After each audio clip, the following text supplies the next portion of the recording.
Саламатсыздарбы? Апамдын тамактары каналына кош келиңиздер. Бүгүн биз сиздер менен өтө ийкемдүү, жумшак жана ар кандай даамдарга иштетилүүчү лаваштын жасалышын көрсөтүп беребиз. Андыктан биз менен бирге болуңуздар.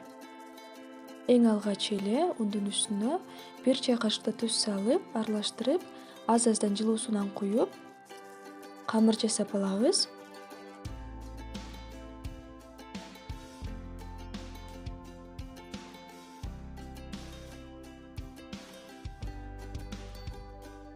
Үч аш кашыктай жытсыз өсүмдүк майдан куйдум.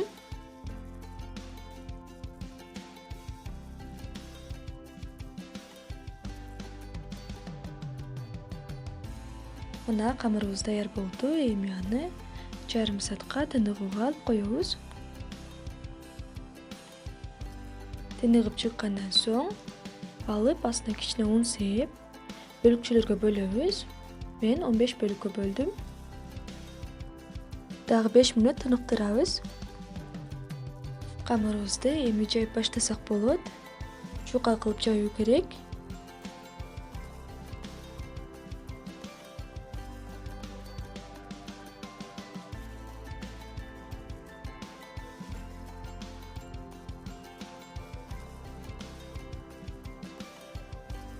Жайып алган камырларыбызды кызган сковородкада бышырып алабыз. Төмөнкү температурада вилка менен ушинтип тешип чыксаңыздар жакшы бышат. Мына бир бети бышты, экинчи бетине алмаштырабыз. Баарын ушинтип бышырып алуу керек.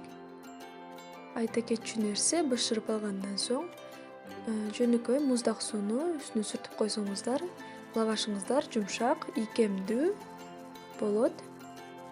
Мына көргөнүңүздөрдөй өтө жөнөкөй жана тез даяр болот.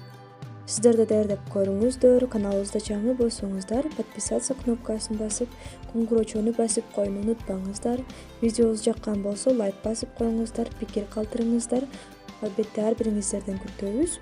Жакындарыңыздар менен бөлүшүңүздөр. Кийинки видеолордо көрүшкөнчө саламатта калыңыздар.